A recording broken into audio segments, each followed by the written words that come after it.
Let's learn how to solve problems together. Learning to solve problems helps build friendships, keeps classrooms running smoothly, and makes everyone feel included. Let's follow our Little Beanzie friends and see how they solve their problems using the 5 problem-solving steps. Penny Penguin has been learning how to solve problems. She has been thinking about everything she just learned. Let's take a look at what she knows so far about problem solving. Step 1. What is the problem? Be clear and specific about what's wrong. Step 2. Think of as many solutions as you can. No idea is a bad idea. Make sure everyone participates. Step 3. Choose the top 3 ideas and pick the best one. Step 4. Try it out. Step 5. Check if it worked, and if needed, try the next idea. Now that you know the 5 steps of problem solving, let's watch how Penny Penguin and our other Little Beanzie friends use these 5 steps in real-life situations. Penny and Dino both want the same blue crayon, and they're not being very nice. Penny says, "I want to color the sky blue," but he has the only blue crayon. Dino replies, "I want to use the blue crayon too." They soon realize that they have a problem. "You're one of my best friends. I don't want to fight over a crayon," Dino says. Penny agrees. "I don't either. Let's figure this out." Penny shows Dino the list of the 5 problem-solving steps. They're both thinking hard about what to do next. They already know the problem. They only have one blue crayon, so step 1 of figuring out the problem is done. Step 2. Think of as many solutions as you can and narrow them down to the top 3 ideas. Right away, they both say, "We can do this," and start working on their list of ideas.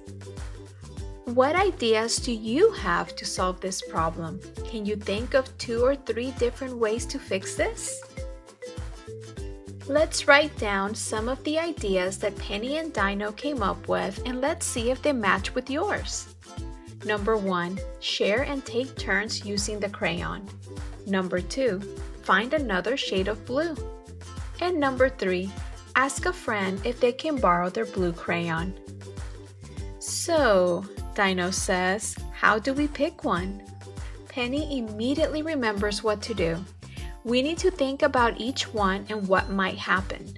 Then, we can decide on the best option to try first. Let's go through them together. Finding another color blue could work, but it might not be the type of blue that Penny wants to use for her sky picture.